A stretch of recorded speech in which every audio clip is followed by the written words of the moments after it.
त्रेता में यही घटना राम के साथ घटी थी। राज तिलक करते करते वनवास दे दिया गया।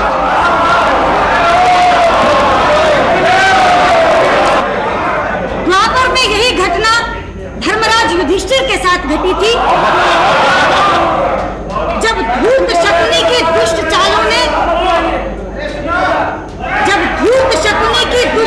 ने राज्य के अधिकारी को राज्य से बाहर कर दिया था।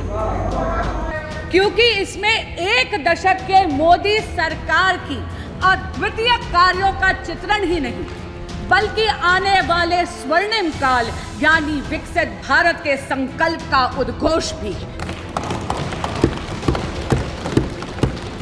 इस सदन में प्रधानमंत्री पद से अपने त्याग पत्र की घोषणा की थी। हिंदुस्तान में उस दिन राम राज्य की भूमिका तैयार हो गई। अध्यक्ष जी, हमारे तो राजा राम हैं, धर्म हमारा काम है, जपते तो हम मां भारती का नाम है। इसीलिए तो नरेंद्र मोदी के सामने फेल बाकी सारे तमाम हैं। This political orchestra will disperse even before the show begins. They are so used to singing their own tunes. ये जो एक सामूहिक मंडली एक समूह गीत गाने के लिए आई है, ये अपना अपना राग अलापने के लिए इतने आदी हैं कि गीत शुरू होने से पहले ये शिराजा बिखर जाएगा। लेकिन हाँ, जितने दिन ये देश आपके हाथ में रहे, ईश्वर इस देश की रक्षा करे। इस मूल मंत्र को आत्मसात करते हुए विकसित भारत के संकल्प को सिद्धि तक लेकर जाएगी एनडीए की यह सरकार, मुझे ये पूर्ण विश्वास है। अध्यक्ष जी, विश्वास मत पर जो चर्चा आज प्रधानमंत्री जी के बहुत संक्षिप्त भाषण से शुरू हुई, वो मेरे वरिष्ठ साथी आदरणीय जसवंत सिंह जी के धारदार तर्कों से आगे बढ़ती हुई विभिन्न आयामों को छूती हुई मुझ तक पहुंची है। मैं विश्वास मत का विरोध करने के लिए खड़ी हुई हूं। हर वक्ता ने चर्चा की शुरुआत जनादेश की व्याख्या करते हुए की। दो परस्पर विरोधी व्याख्याएं इस सदन में जनादेश की रखी गई हैं। सत्ता पक्ष का कहना है कि यह जनादेश गठबंधन की सरकार के लिए था, कोएलिशन के लिए था। मेरी ओर से प्रश्न पूछा गया है कि क्या यह जनादेश कांग्रेस के साथ कोएलिशन के लिए था? ये प्रश्न अभी तक अनुत्तरित है। सबको मैं उम्मीद करूंगी कि कल प्रधानमंत्री जवाब देते हुए अपनी बात इससे शुरू करें कि क्या यह जनादेश कांग्रेस के साथ कोएलिशन के लिए था। अध्यक्ष जी, जनादेश की जो व्याख्या चाहें आप स्वीकार करें, लेकिन एक दृश्य जो इस सदन में उपस्थित हो रहा है उसकी अनदेखी आप नहीं कर सकते। आज से पहले इस सदन में एक दल की सरकार होती थी और बिखरा हुआ विपक्ष होता था, लेकिन आज बिखरी हुई सरकार है और एकजुट विपक्ष है। क्या ये दृश्य अपने आप में जनादेश की अवहेलना की खुली कहानी नहीं कह रहा? लेकिन अध्यक्ष जी, ये इतिहास में पहली बार नहीं हुआ जबकि राज्य का सही अधिकारी अपने राज्याधिकार से वंचित कर दिया गया। त्रेता में यही घटना राम के साथ घटी थी। राज तिलक करते करते वनवास दे दिया गया।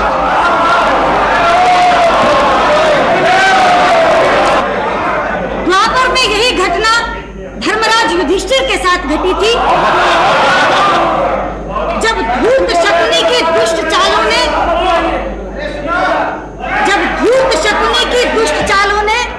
राज्य के अधिकारी को राज्य से बाहर कर दिया था। अध्यक्ष जी, यदि एक मंथरा और एक शकुनी राम और युधिष्ठिर जैसे महापुरुषों को सत्ता से बाहर कर सकते हैं, तो हमारे खिलाफ तो कितनी मंथराएं और कितने शकुनी हम राज्य में बने कैसे रह सकते थे? अध्यक्ष जी, शायद राम राज्य और सुराज्य की नियति ही यही है। प्लीज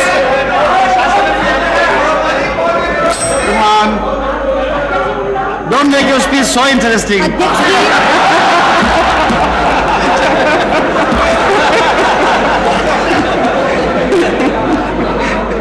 अध्यक्ष जी, रामराज्य और सुराज्य की शायद नियति ही ये है कि वो एक बड़े झटके के बाद मिलता है, और इसीलिए मैं पूरे विश्वास से कहना चाहती हूँ, पूरे विश्वास से कहना चाहती हूँ कि जिस दिन 28 तारीख की दोपहर को मेरे आदरणीय नेता अटल बिहारी वाजपेयी ने इस सदन में प्रधानमंत्री पद से अपने त्याग पत्र की घोषणा की थी, हिंदुस्तान में उस दिन राम राज्य की भूमिका तैयार हो गई।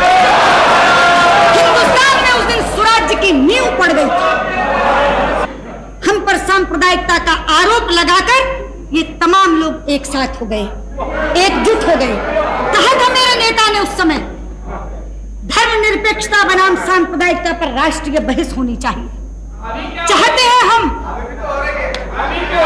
चाहते हैं कि इस देश के संविधान निर्माताओं ने धर्मनिरपेक्षता की क्या कल्पना की थी और इस देश के शासकों ने उसे किस स्वरूप में ढाल दिया, इस पर राष्ट्रीय बहस होनी चाहिए।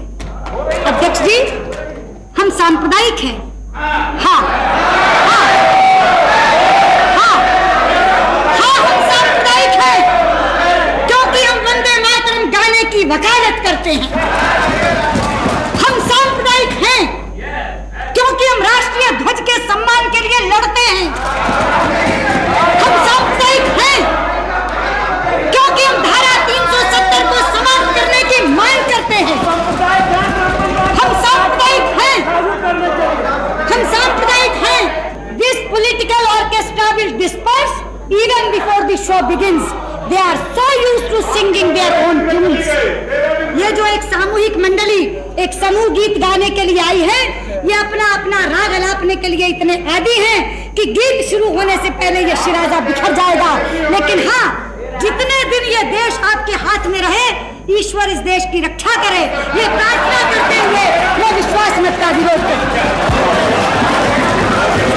क्योंकि इसमें एक दशक के मोदी सरकार की अद्वितीय कार्यों का चित्रण ही नहीं, बल्कि आने वाले स्वर्णिम काल यानी विकसित भारत के संकल्प का उद्घोष भी है।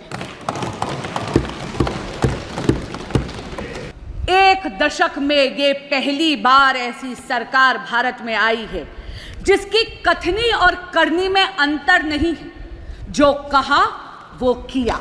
धारा 370 हटाई, जो कहा वो किया। भव्य राम मंदिर का निर्माण किया, जो कहा वो किया। CAA लेकर आए, जो कहा वो किया। 1 रैंक 1 पेंशन लाए, जो कहा वो किया। मेक इन इंडिया की नींव रखी, जो कहा वो किया। पिछले 10 वर्षों में मोदी सरकार ने भारत की अर्थव्यवस्था को इतना सशक्त करा है कि अध्यक्ष जी, हम 11वीं सबसे बड़ी अर्थव्यवस्था की जगह मात्र एक दशक में विश्व की वैश्विक पटल पर 5वीं सबसे बड़ी अर्थव्यवस्था बने। और अध्यक्ष जी, ये असाधारण परिस्थितियों में हुआ है। पूरा का पूरा विश्व कोविड-19 की महामारी से जूझकर निकला है। अभी भी विश्व के कई देश हैं जो युद्ध की अग्नि में झुलस रहे हैं, लेकिन भारत मोदी जी के नेतृत्व में वैश्विक पटल पर तीसरी सबसे बड़ी अर्थव्यवस्था बनने के पथ पर अग्रसर है।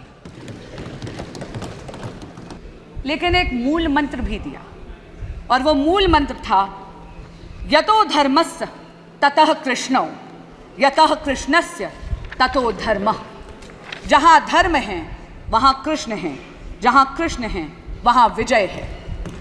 अध्यक्ष जी, धर्म तो नरेंद्र मोदी जी के ही पाले में खड़ा है। लोकतंत्र में मतदाता देवतुल्य होता है। 6 दशक में तीसरी बार लोकतंत्र में भारत के देवतुल्य मतदाता ने विजय श्री का आशीर्वाद एनडीए की सरकार को नरेंद्र मोदी जी के नेतृत्व में दिया है। कुछ दिन पहले मैंने टीवी पे देखा विपक्ष के एक बहुत ही बड़े नेता मीडिया के बंधुओं से अयोध्या धाम से जीते हुए अपने जनप्रतिनिधि का परिचय करवा रहे थे और उन्होंने कहा ये हैं अयोध्या के राजा। अध्यक्ष जी, ये विपक्ष की राजसी मानसिकता को परिलक्षित करता है। अध्यक्ष जी, हम तो सत्ता पक्ष में होकर भी सेवा परमो धर्मो वाले, राष्ट्र सर्वोपरि वाले हैं। हमारे तो यशस्वी प्रधानमंत्री भी अपने आप को देश का प्रधान सेवक कहते हैं। अध्यक्ष जी, हमारे तो राजा राम हैं, धर्म हमारा काम है, जपते तो हम माँ भारती का नाम है, इसीलिए तो नरेंद्र मोदी के सामने फेल बाकी सारे तमाम हैं। रिफॉर्म, परफॉर्म और ट्रांसफॉर्म के वर्क एथिक के साथ साथ, सबका विकास, सबका विश्वास और सबका प्रयास, इस मूल मंत्र को आत्मसात करते हुए विकसित भारत के संकल्प को सिद्धि तक लेकर जाएगी एनडीए की यह सरकार, मुझे ये पूर्ण विश्वास है।